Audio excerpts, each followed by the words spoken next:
क्षण कर्म चेतन बंधकारु, कर्म के अवसान का कह कर स्वरूप यथार्थ जग का, जो किया उपकार है उसके लिए जिन वाणी माँ को वंदना शत बार है, वंदना शत बार है, वंदना शत बार है।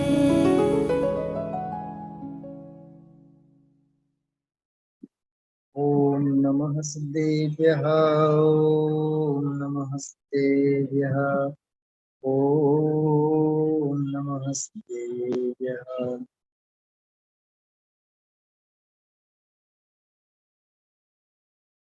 देखिए, सत्ता स्वरूप ग्रंथ है पंडित भागचंद जी साहब की अत्यंत प्रयोजनभूत रचना है।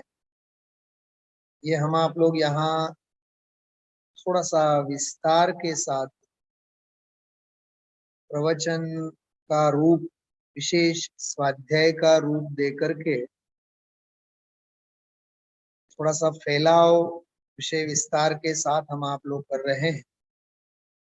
इसलिए आज लगभग 3 महीने के ऊपर, लगभग 3.5 महीने के ऊपर, लगभग 113-14 स्वाध्याय अपने इसके ऊपर हुए हैं। काफी विस्तार हुआ है। यदि इस मूल कृति का हम आप लोग वांचन करना चाहें, स्वाध्याय करना चाहें व्यक्तिगत, तो अधिक से अधिक 15 से 20 दिन में इस ग्रंथ का स्वाध्याय हम व्यक्तिगत रूप से कर सकते हैं, केवल 10-15 दिन के स्वाध्याय में। क्योंकि है ही लगभग 50-60 पेज की पुस्तिका, छोटी सी किताब है। तो 2-4 पेज के हिसाब से भी यदि अपन चलें तो भी 20-25, एक आध महीने का विषय है। स्वाध्याय की दृष्टि से व्यक्तिगत वांचन करेंगे। हो सकता है कि यदि 4-5 घंटे ऐसा अपन पढ़े दिन भर में गहराई से, एक आध सप्ताह में भी आराम से इस ग्रंथ का स्वाध्याय व्यक्तिगत कर सकते हैं। यहाँ हम आप लोग स्वाध्याय प्रवचन के रूप में तो ले ही रहे हैं, आप लोग व्यक्तिगत जरूर इस पुस्तक को पढ़ना, जरूर अवश्य पढ़ना, क्योंकि बहुत उपयोगी रचना है। सच्चे देव का स्वरूप, सर्वज्ञ देव का स्वरूप, उनके अस्तित्व की सत्ता, उनके द्वारा कही गई वस्तु स्वरूप की सत्ता, ये बहुत प्रयोजनभूत विषय है। क्योंकि जब तक वस्तु की सत्ता का स्वीकार नहीं होगा तो आत्मा की सत्ता की भी स्वीकृति नहीं होगी। सर्वज्ञ हैं, इनमें यदि हमें शंका है, इस बात में यदि शंका है, तो आत्मा के होने के बारे में भी शंका होगी, होगी और होगी। क्योंकि सर्वज्ञ की सत्ता का स्वीकार जिसे होता है, उसके ज्ञान में सर्वज्ञ स्वभावी आत्मा का स्वीकार सहज हो जाता है।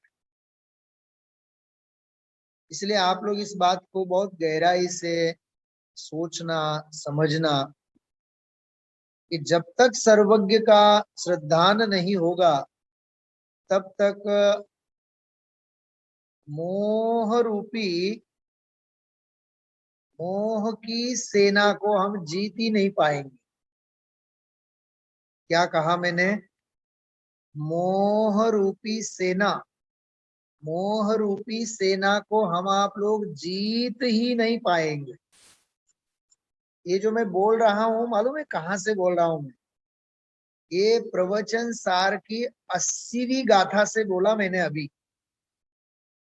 मोह की सेना को हम आप लोग जीत ही नहीं पाएंगे यदि हम आप लोग अरहंत भगवान के स्वरूप को, सर्वज्ञ भगवान के स्वरूप को नहीं समझेंगे तो, गंभीरता से लेना इस बात को जो मैं कह रहा हूं। अभी जो मैंने विषय आपके सामने छेड़ा है वो प्रवचन सार की 80वीं गाथा से छेड़ा है मैंने, क्योंकि प्रवचन सार की 80वीं गाथा के शुरुआत में प्रस्तावना में उत्थानिका में एक बात लिखी है। मैं खोल के भी बैठा हूं, मैं अभी प्रवचन सार है मेरे सामने। अथ कथम मया विजेतव्या मोहवाहिनी इति उपायम आलोचयति, ऐसा लिखा है कि हवे मारे मोहनी सेना ने कई रीते जीतवी, अब मुझे मोह की सेना को किस प्रकार जीतना चाहिए उसके उपाय का विचार करते हैं, ऐसा लिखा हुआ है।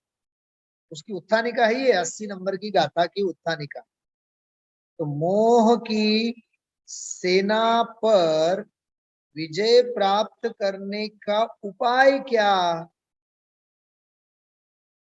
उसके जवाब में ये गाथा है। कौन सी? 80 नंबर की गाथा। जो जान दियर हंतम दौवत गुणत पज्जयते हिम, सो जान दिया पाणम मोहो खलु जादितस्लहम, जे जान तो अरहंत ने गुण द्रव्य ने पर्ययपणे, ते जीव जाने आत्मने तसु मोह पामे लय करे।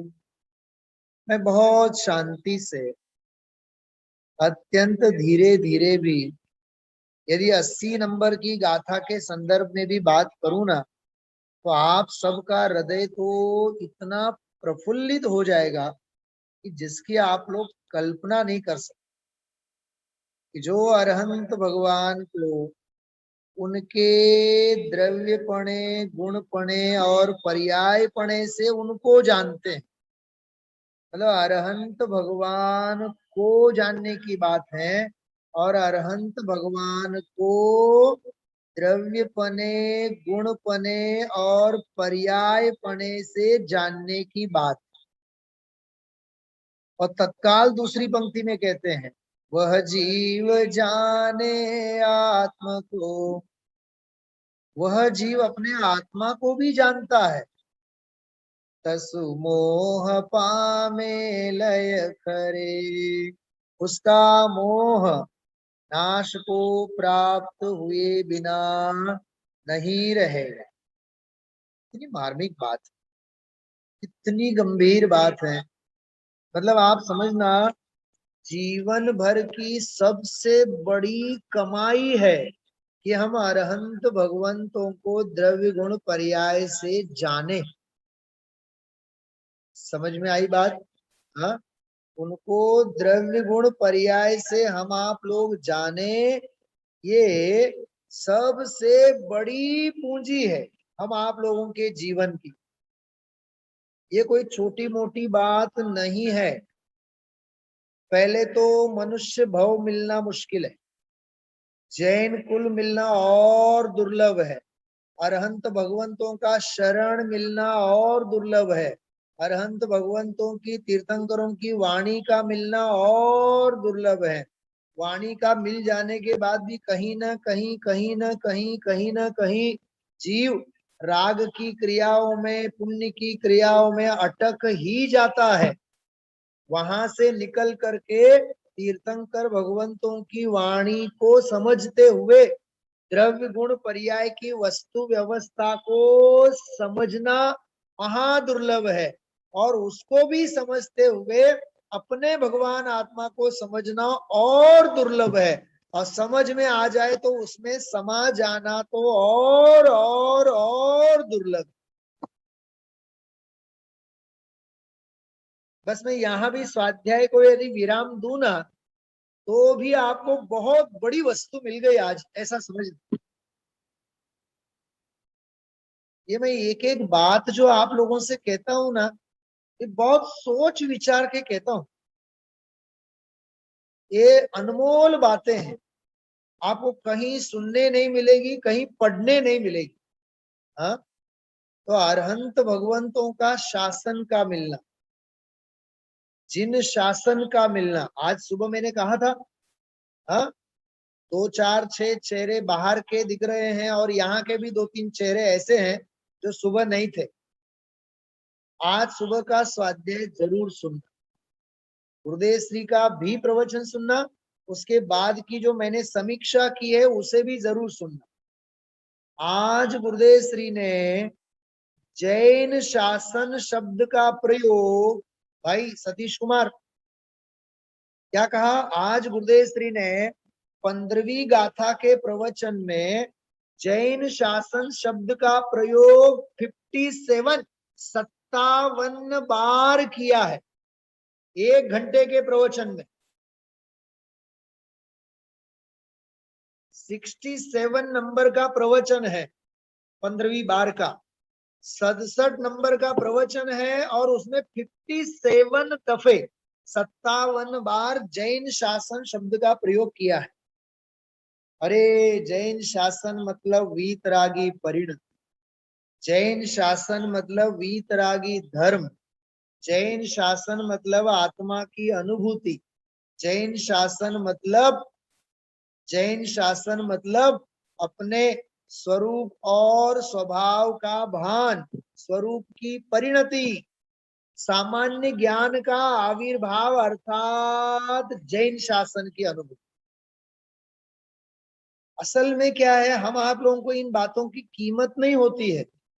हाँ वकील साहब, આ વાતોનો આપણને મહિમા નથી આવતો. કેમ નથી આવતો?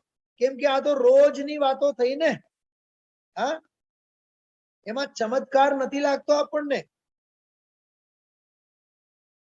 ઘરમાં નવા વાસણો આવ્યા હોય ને, નવા કપડા આવ્યા હોય તો આપણને એની નવાઈ લાગે. વિષય ભોગોની બાબતમાં આપણને અચરજ લાગે, અચરજ. આમાં નથી લાગતો આપણને. बहुत महिमावंत वस्तु है। इसलिए ये जो 80 नंबर की गाथा है प्रवचन सार की, इसमें मोह की सेना को किस रूप से जीतना चाहिए, उस संदर्भ में यहाँ अरहंत भगवान के द्रव्य गुण पर्याय की बात की है। वही बात हम आप लोग सत्ता स्वरूप ग्रंथ में पढ़ रहे हैं। आज मैं थोड़ा विषय अभी 1-2 पेज पढ़ के बताऊंगा, बराबर, 2 मिनट बाद। पहले ध्यान से सुनिए आप कि हम आप लोगों ने 3 बातों की चर्चा की है पिछले 3-4 स्वाध्याय में। कौन कौन सी बातें? युक्ति पूर्वक ज्ञान, आस्तिकता, पेंटागोन वाला खबर छे? 3 पॉइंट कया छे लखी राख्या छे? छेल्ला 3 स्वाध्याय में मैं लीधा था बहु विशेष। युक्ति पूर्वक ज्ञान, युक्ति पूर्वक ज्ञान होना चाहिए, पहले निर्णयात्मक ज्ञान होना चाहिए। उसको न्याय की भाषा में कहें तो व्यवसायत्मक ज्ञान होना चाहिए। ये व्यवसायत्मक शब्द है परीक्षा मुख में। स्वापूर्वार्थ व्यवसायत्मकम ज्ञानम, स्वापूर्वार्थ व्यवसायत्मकम प्रमाणम, ऐसा स्वापूर्वार्थ व्यवसायत्मक ज्ञान ही सम्यक ज्ञान कहलाता है, प्रमाण ज्ञान कहलाता है। स्व का भी और पर का भी, समस्त जगत मात्र की वस्तु व्यवस्था का उसे यथार्थ ज्ञान होना चाहिए।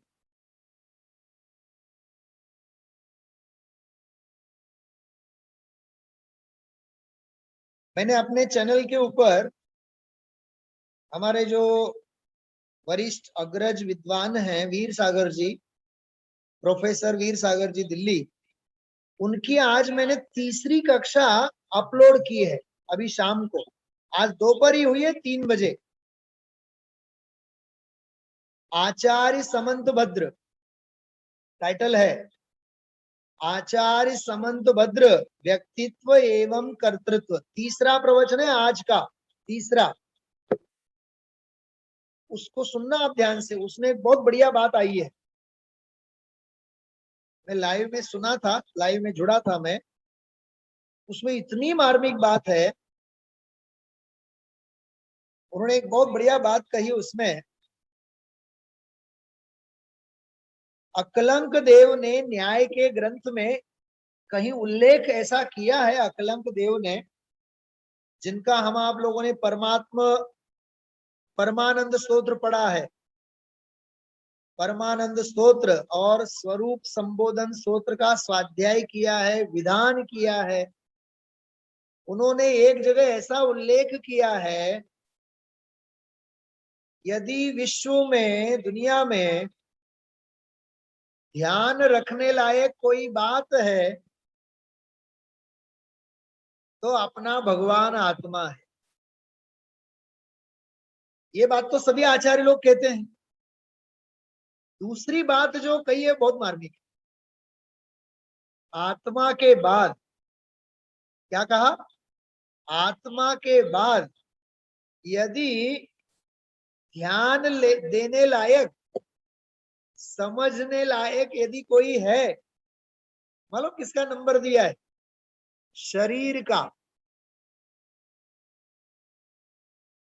मतलब शरीर के स्वास्थ्य के बारे में सोचो, खान पान आदि विवेक के बारे में सोचो, शरीर संयम आदि पल सकता है कि नहीं ये सोचो।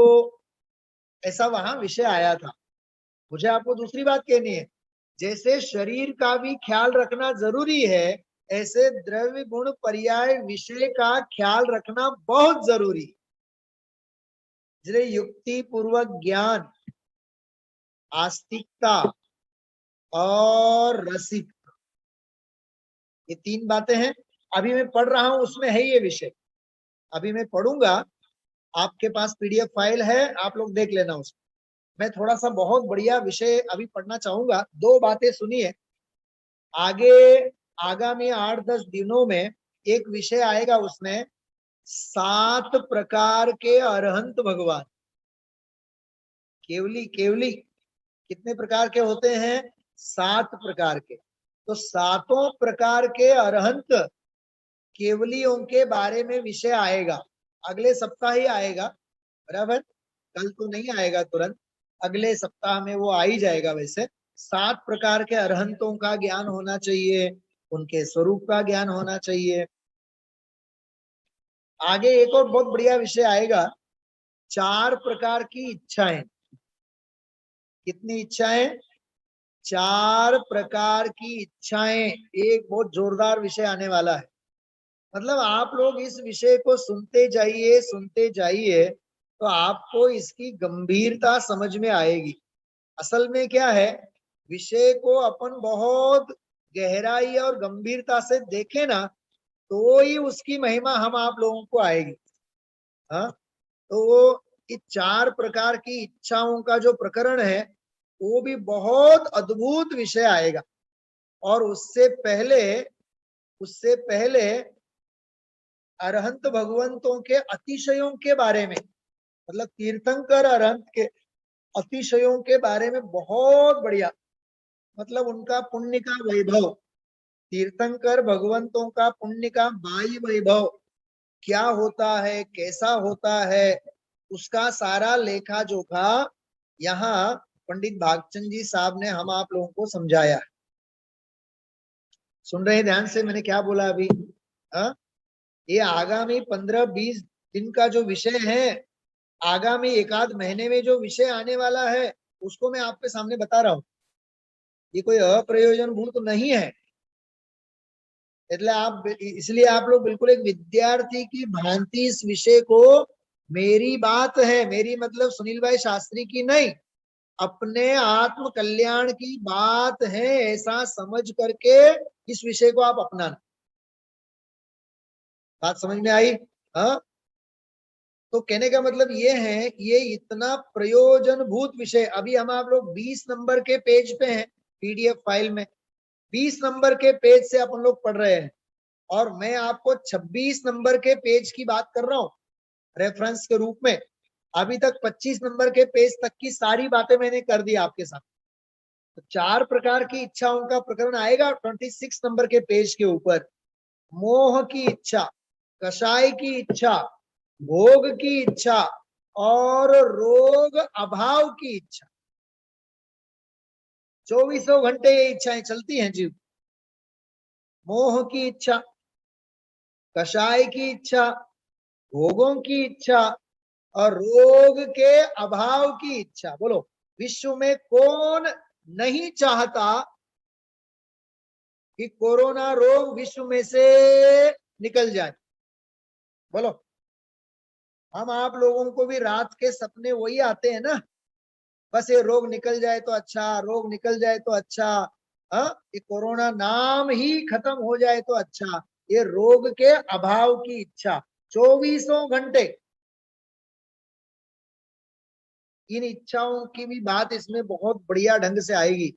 इस प्रकार इसमें इतनी सुंदर सुंदर आगे चर्चा आने वाली है और ये सारी चर्चा पूरी होगी 33 नंबर के पेज, 33। लेकिन मुझे पूरी उम्मीद है ये 33 नंबर तक के पेज तक पहुंचने के लिए हम आप लोगों को और 1 महीना लगने वाला है, क्योंकि सप्ताह में 4 दिन अपन लोग सुनते हैं इस विषय को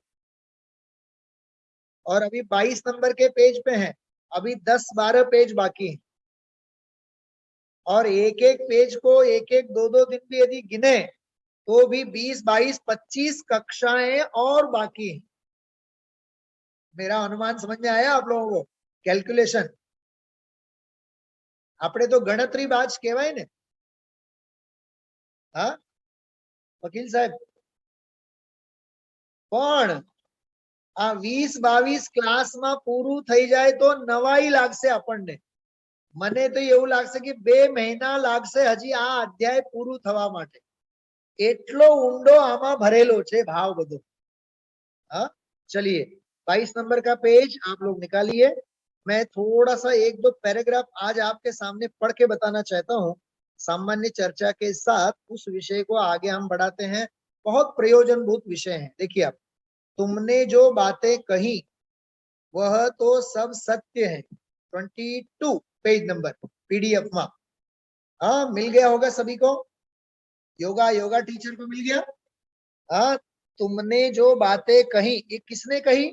कहा था ना कि हम तो कुल परंपरा से मानते हैं, हम तो संगति से मानते हैं, हम तो जैन धर्म में पैदा हुए हैं तो हम मानते हैं। तो क्या कहा था कि नहीं, कुल परंपरा से मानने से धर्म 3 काल में होने वाला नहीं। मैंने विगत 2 दिन में यही चर्चा की है आपके सामने, इसलिए उसको मैं दोहराऊंगा नहीं। अभी आगे बढ़ते। तुमने जो बातें कही वह तो सब सच है, परंतु तुमको इन बातों का युक्ति पूर्वक ज्ञान, कौन सा ज्ञान? युक्ति पूर्वक ज्ञान। कितना बढ़िया शब्द है, देखो आप। हाँ, युक्ति पूर्वक ज्ञान, बराबर। और आगे एक सेकंड, हाँ, युक्ति पूर्वक ज्ञान, आस्तिकता, है ना? आस्तिक्य मतलब आस्तिकता, उसमें थोड़ा सा गलत लिखा हुआ है, आस्तिक्यता लिखा है, आस्तिक्यता नहीं होता है। या तो आस्तिकता, आस्तिकता, या तो आस्तिक्य। समझ में आ रहा है? शब्द शब्द का बंधारण, शब्द का गठन समझ में आ रहा है? Structure of word. हाँ, हम भी इंजीनियर हैं, मालूम है आपको? हम शब्दों के इंजीनियर हैं। दुनिया में मिट्टी और पत्थर के इंजीनियर मिलेंगे, लोहे के इंजीनियर मिलेंगे, हम तो जिनागम के शब्दों के इंजीनियर हैं। हाँ, सांभळो सांभळो सांभळो। समय सार में जो समय शब्द आता है ना, उस समय शब्द के अर्थ डिक्शनरी में मालूम कितने हैं सतीश कुमार? सोचा कभी? 27 अर्थ है, 27। समय शब्द के 27 अर्थ हैं, 27। समय मतलब दर्शन, फिलॉसॉफी, मत जिसे कहते हैं अपन, जैसे जैन दर्शन, बौद्ध दर्शन। लेकिन सभी दर्शनों का सार क्या है? सभी समय का सार क्या है? भगवान आत्मा। देखो समय सार, एक एक की व्याख्या करो ना तो आप तब तब उस शब्द का अर्थ खुलेगा। समझ में आ रही बातें?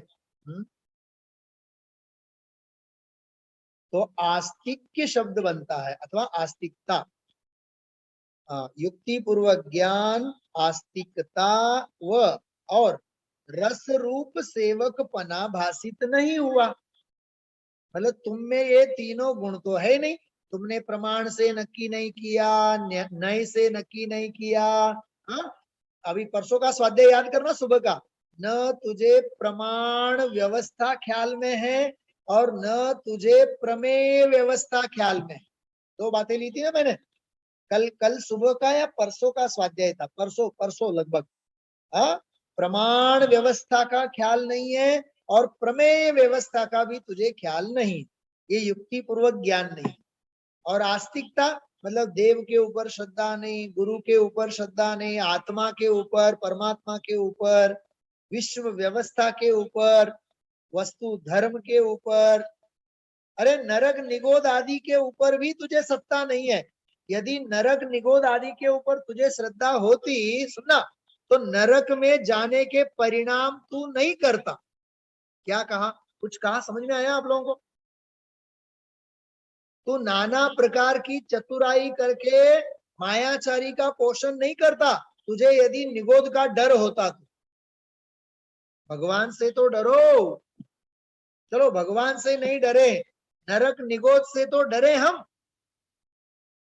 कुछ समझ में आया भाइयों? बहुत मार्मिक बातें हैं ये। क्या होता है कि हम आप लोगों के जीवन में जो पुण्य का उदय हुआ होता है ना बाहर बाह्य जीवन में, वो पुण्य का उदय हमें पवित्रता में प्रवेश करने नहीं देता। ये जो ऑनलाइन वर्चुअल स्वाध्याय है ना, ऑनलाइन प्रवचन सुनना, इससे जितना लाभ हुआ है उससे अनंत गुना तो नुकसान हुआ है। क्या कहा? जितना लाभ हुआ है उससे अनंत गुना तो नुकसान हुआ है। फॉर एग्जाम्पल, रसोई करते करते सुन रहे हैं, मेहमानों से बातें करते करते सुन रहे हैं, मतलब सहज ही प्रमाद के अवसर है कि नहीं? घर में सहज ही प्रमाद के अवसर है। आज अपन घर में बैठे हैं, समझो आप, दो बच्चे हैं घर में, अब दोनों आपस में लड़े। अब लड़े, एक रोने लगा। बोलो अब मुझे बताओ, दादा और दादी को कितनी शांति रहेगी स्वाध्याय सुनते सुनते? वो निरंतर सुन पाएंगे? तो एक्चुअल स्वाध्याय में कम से कम घंटे 2 घंटे के लिए तो घर परिवार से निर्ग्रंथ बनकर, क्या कहा मैंने? घर परिवार से अपरिग्रही बनकर हम माँ जिनवानी की गोदी में जाके बैठते थे ना, स्वाध्याय भवन में मंदिर में बैठते थे ना, अब वो रहा नहीं। मतलब देखो आप, अविनय के, अवज्ञा के, विराधना के कैसे प्रसंग सहज उपलब्ध हो जाते हैं। इसलिए भाइयों बहुत सोचना समझना। तो तुझे न युक्ति पूर्वक ज्ञान है, न आस्तिकता है, न रस रूप सेवक पनाभासित हुआ, क्योंकि तुम कुल पद्धति में उन्हीं के कहलाते हो। तो कुल पद्धति में उन्हीं के कहलाते हो, यह तो सत्य है। देखो कुल परंपरा से तो तुम उन्हीं के हो, ये बात कोई गलत नहीं है। परंतु क्या कहा? परंतु जैन कुल में तुमने जन्म लिया है तो जैन हो, इसमें कोई शंका नहीं है। परंतु समझ में आई बात? परंतु तुम जैन कहलाते हो उसका तो यही अर्थ है कि जिसको जिन देव का सेवक पना हो वह जैन। क्या कहा? जिन देव का सेवक पना होना चाहिए ना, हाँ देखो, अर्जुन नाम होना अलग है, और अर्जुन के व्यक्तित्व में जो धनुर्विद्या की बुद्धि थी, जो गुरु द्रोण के प्रति समर्पणता थी, वह दुनिया के हर अर्जुन में होती है क्या? नहीं होती है ना। अर्जुन एक ही होता है। गुरु द्रोण के प्रति सर्वस्व समर्पण करने वाला ही अर्जुन होने के लायक होता है। उसका नाम अर्जुन हो या न हो। ऐसे ही जैन कुल में, जैन परंपरा में, जैन घर परिवार में जन्मा हो या न हो, जिन आज्ञा के प्रति समर्पित है तो वह जैन कहलाता है। कुछ कह रहा हूं मैं, बहुत मार्मिक बात समझ में आ रही है आप लोगों को? हाँ, सेवक पना होना चाहिए ना। जिन देव का सेवक पना हो वह जैन। जैसे देखो उदाहरण क्या दिया, पतिव्रता स्त्री सुख दुख आदि सर्व अवस्थाओं में अपने पति की ही कहलाती है। हाँ, क्या पति के पास बहुत सारा पैसा हो तब वो पत्नी है उसकी, और पति बीमार हो तो उसकी सेवा शुश्रूषा करना उसका दुख, पत्नी का दुख नहीं है? बोलो। हाँ, पति का हर सुख दुख पत्नी का है कि नहीं? तो इसी प्रकार जिन देव हमारे स्वामी हैं, तो हमारे जो जिन देव स्वामी हैं उनका जो भी अनंत चतुष्टय का वैभव है वो सब हमारा है कि नहीं? क्या गजब की बात है। हाँ, उनकी सर्वज्ञता का वैभव हमारा वैभव, उनकी वीतरागता का वैभव हमारा वैभव।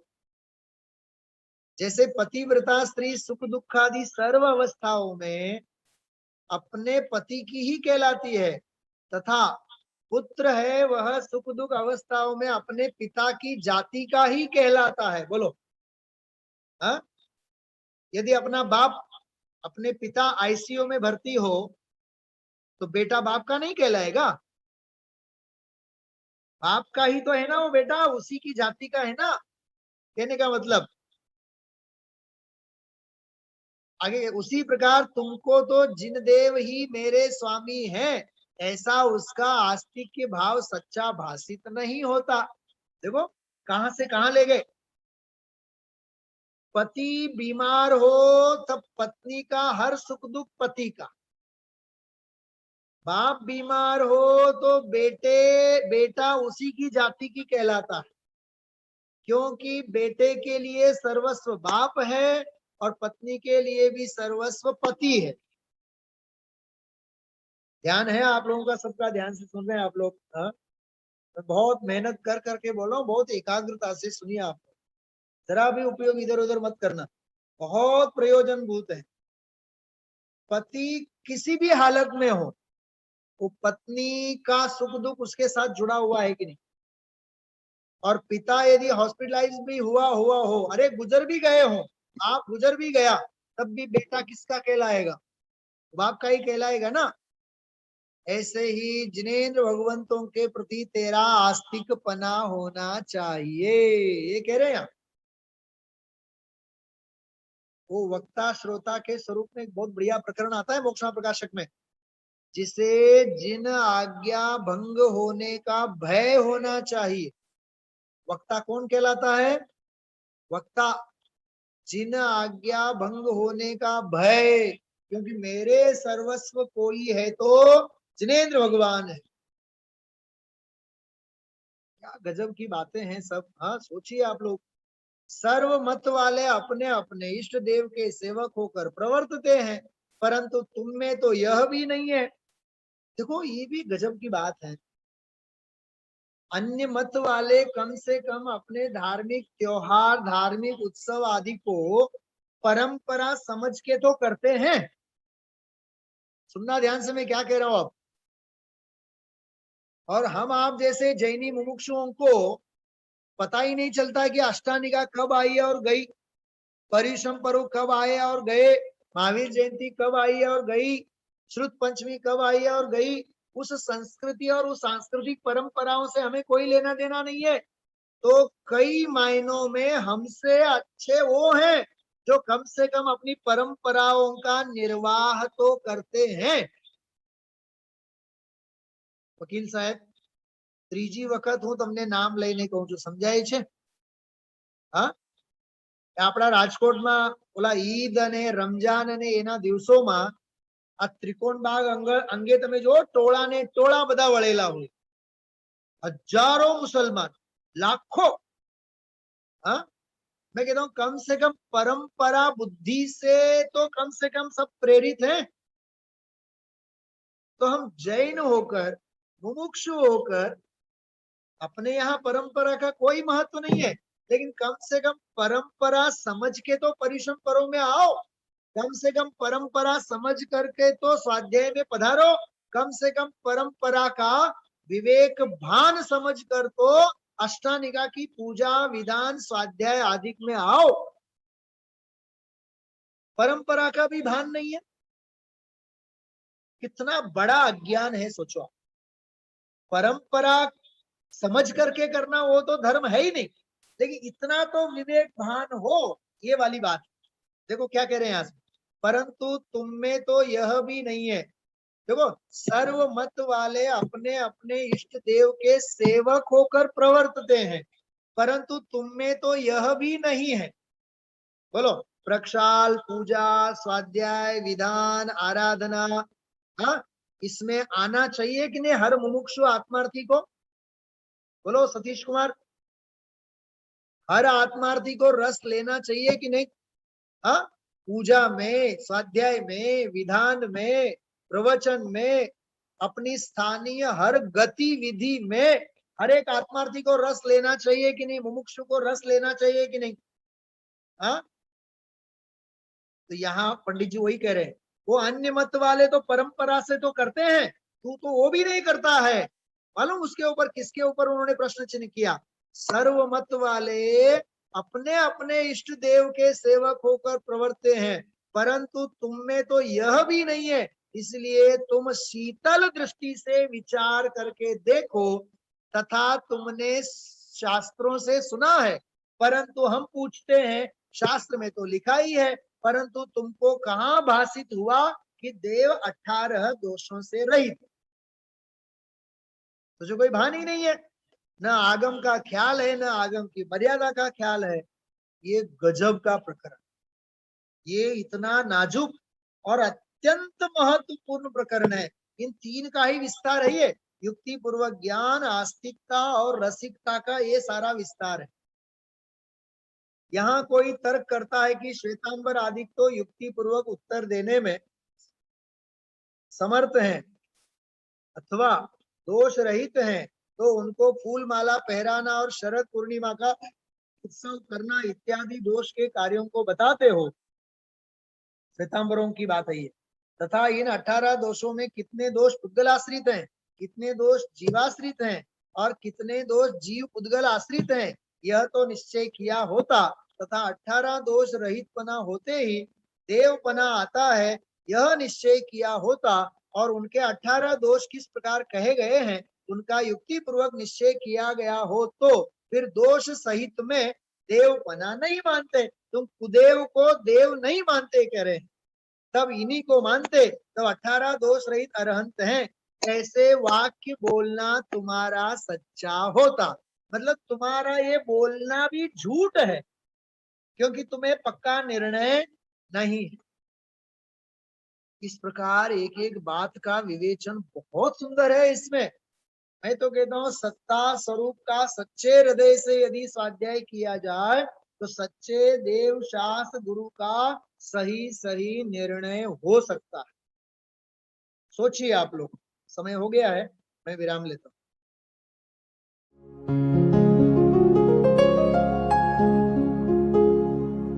निज निधि निज में बताए, यह अनंत उपकार है उसके लिए जिन वाणी माँ को वंदना शत बार है, वंदना शत बार।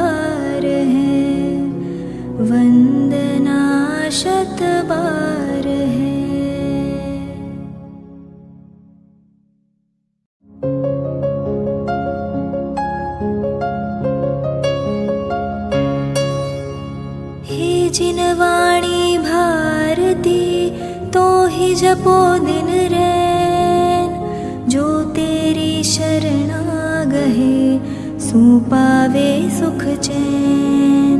जावाणी के ज्ञान ते सूझे लोकालोक, सोवाणी मस्तक नवो सदा देत हो ढोक, सदा देत हो ढोक।